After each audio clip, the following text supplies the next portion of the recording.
My grandbabies will be having babies. My eyes will be watching them from places I've never been and spaces only spirits go. They'll be walking paths and my footprints called home, and they'll be speaking of things in commonplace that I was the first to speak.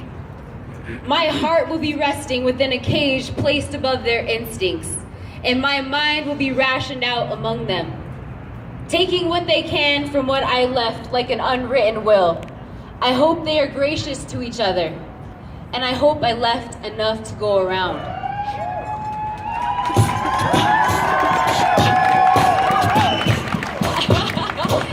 Drop a beat for me. That's basically what I want to say, is we got to leave something for the next generation.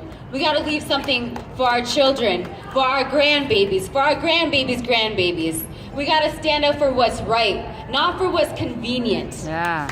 So many of these companies are doing this out of convenience, out of money, out of monetary things.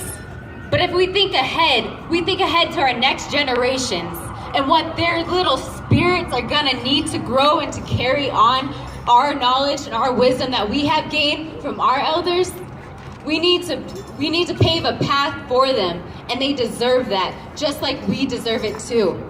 So stand up, be strong.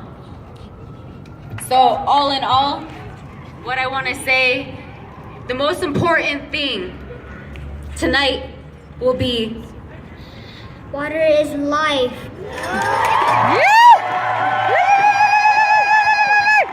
Water is life. And there's no denying that. You know, the industrial age started at the turn of the century in the 1900s. For 100 years, they've been pumping oil out of the ground, out of Mother Earth. For 100 years. For tens of thousands of years, we've been on this planet and it's been perfectly fine. The industrial age hit us 100 years ago and they've ruined the planet. There's no more lions. The elephant is in dire straits. There's no more tigers. There's very few animals that are, the tipping point is already tipped.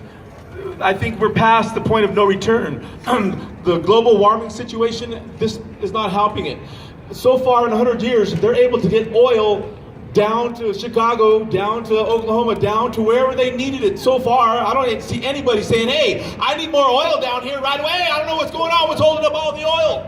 I've not heard anybody say that. So why do we need this huge ass pipeline that's gonna split the country in half if they should spill it? What's the sense? Who's in charge up there? What is it called? Dakota Access Pipeline LLC. LLC is limited liability because they know if something happens, which is going to happen, some cat already died, right? There's somebody on their crew, construction crew, died. I don't know exactly what happened. Probably got run over by one of their idiots who wasn't paying attention. The thing of it is we've got to make a stand. You've got to get on social media. We've got to join forces with all your friends, no matter what race, no matter what religion they are. You've got to get them. We've got some youth here. We need the youth on our side. We need young bloods that are going to go up there and stand in line. What's happening, brother? What's your name? My name is Robert Lopez. Can everyone hear me? Thank you all for coming out tonight. Thank you for coming to the march from all directions. We love you. We really appreciate you guys showing up. I'm just a regular guy, you know, from here, from Denver, Colorado, Chicano boy, you know, Mexico people. But I see I see my cousin out there. She's Apache, I see those cheekbones and that nose. That's it. But I just want to say, if you are a part of the creation of life, if you're part of the sacred life's creation here, will you say water is life? Water is life. I can't hear you. Water is life. One more time. Water is life. All right. So after everything I say here, you say water is life, okay?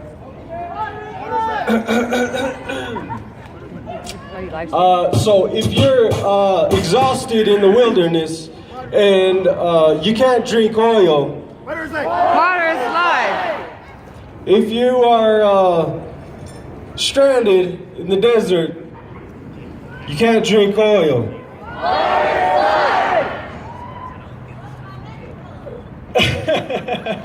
Girls